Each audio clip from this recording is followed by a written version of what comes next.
Bismillahirrahmanirrahim. Assalamualaikum warahmatullahi wabarakatuh.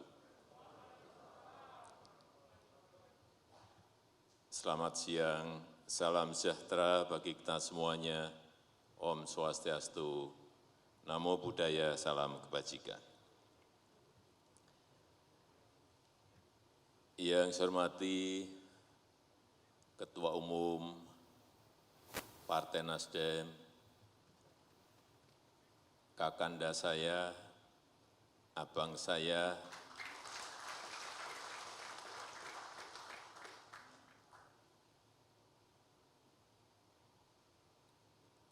sahabat dekat saya, yang sering saya curhati, dan juga beliau sering curhat ke saya, Bapak Surya Paloh. Yang saya hormati anggota DPR RI dari fraksi Nasdem dan seluruh jajaran pengurus Partai Nasdem dari pusat sampai ke daerah yang hadir secara fisik maupun secara virtual, Bapak Ibu hadirin undangan yang berbahagia. Tadi begitu masuk ke gedung ini, ke Nasdem Tower ini, saya betul-betul sangat kagum karena kantornya Partai Nasdem betul-betul sebuah kantor yang super mewah, yang komplit dengan isinya yang menunjukkan keinginan perubahan peradaban bagi negara ini. Ada galeri kebangsaan,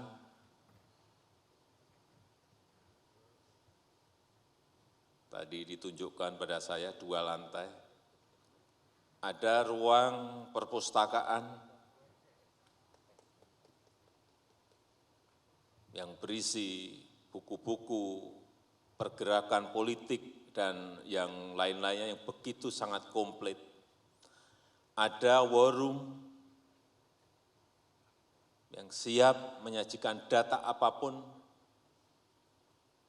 artinya di situ ada big data, ini menunjukkan Partai Nasdem adalah partai modern yang selalu mengupdate kegiatan apapun, data apapun secara real time.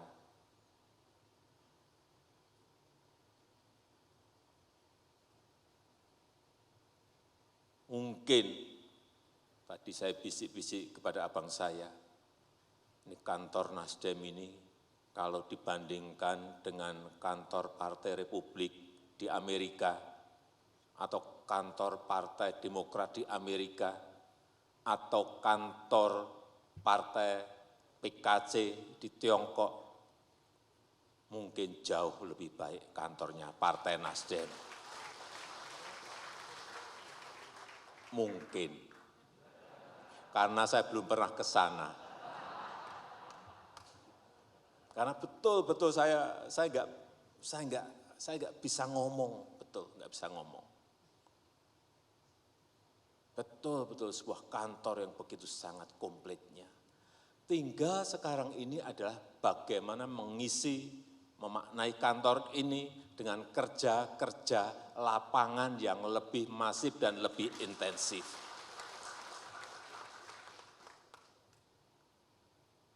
Sehingga dapat di sininya, dapat dua-duanya.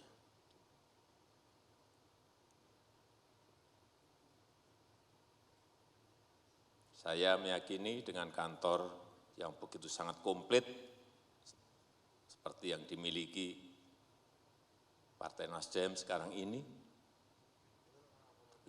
menjadi sebuah modal besar Partai Nasdem untuk menjadi partai terbesar di negara kita.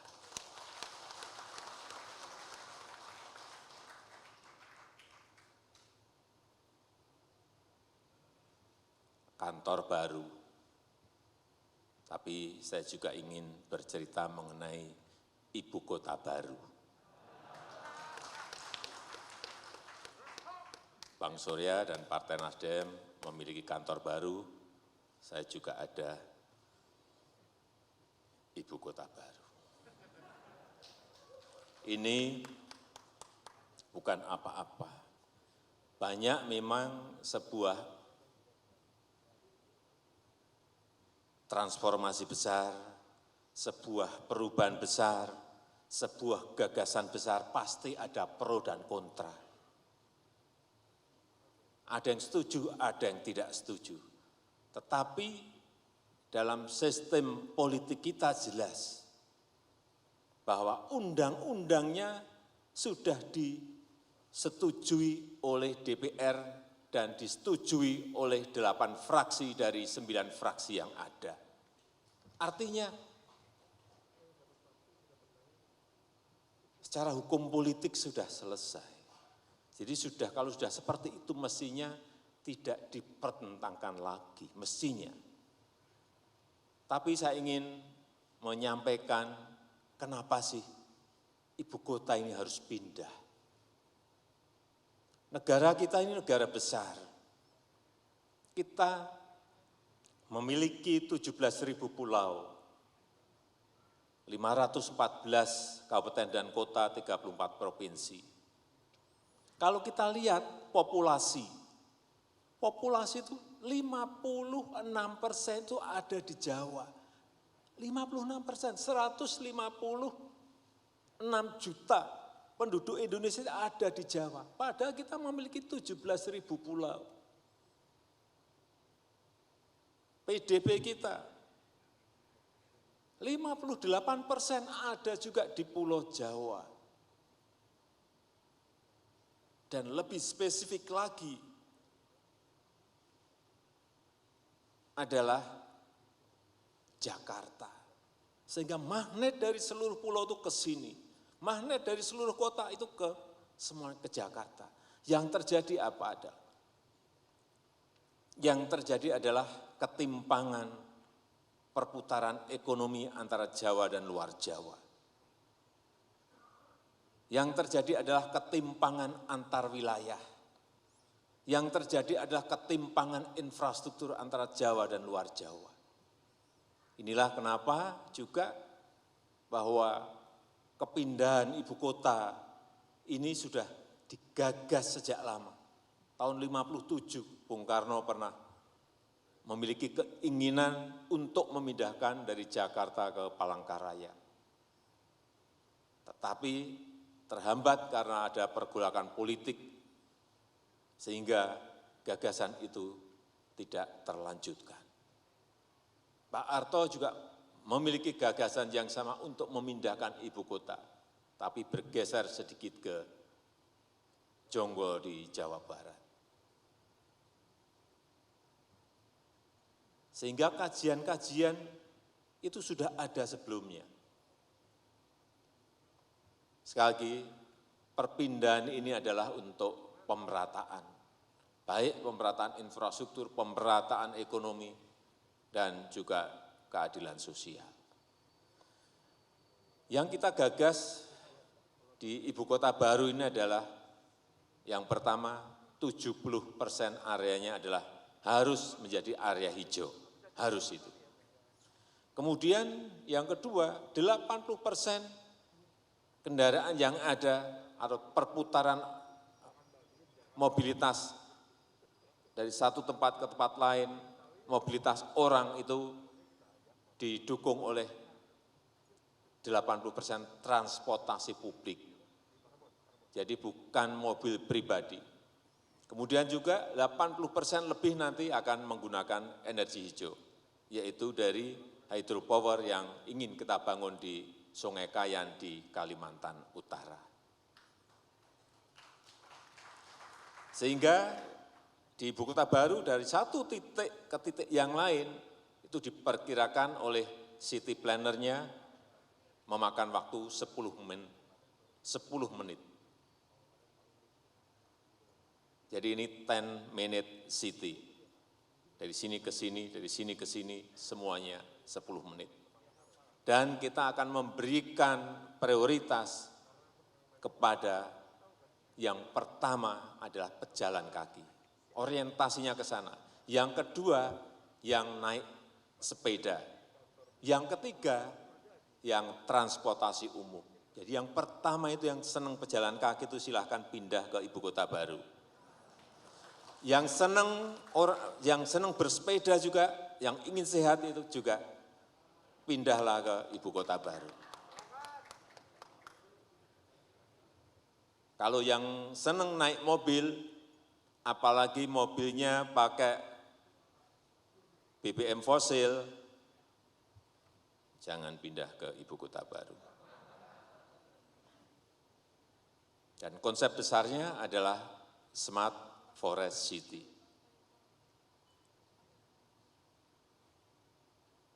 Banyak hijaunya dan banyak hutannya. Semuanya dikelola dengan teknologi modern, baik transportasi, baik sistem pengairan, baik sistem kelistrikan, baik infrastruktur komunikasi, baik pelayanan publik. Banyak yang bertanya kepada saya, terus anggarannya dari mana?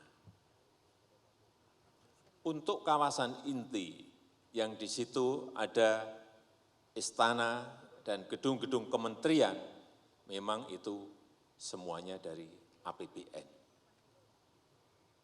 Perkiraan kita adalah 20% dari total anggaran yang dibutuhkan. Sehingga yang 80% adalah baik KPBU, baik PPP maupun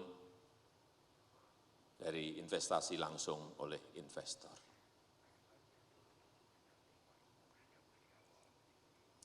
Sehingga sekali lagi kembali kepada Ibu Kota Nusantara, karena di sana adalah perbukitan, berbukit-bukit, desainnya juga menyesuaikan dari bukit itu, dari permukaan tanah yang ada.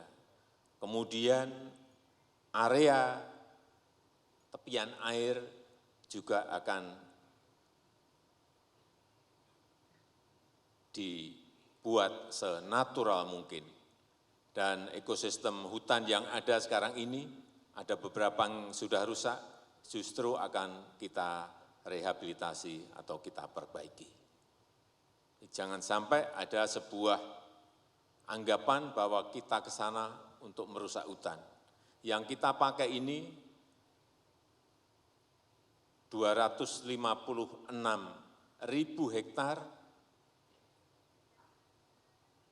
nantinya kurang lebih 50.000 hektar itu yang dipakai.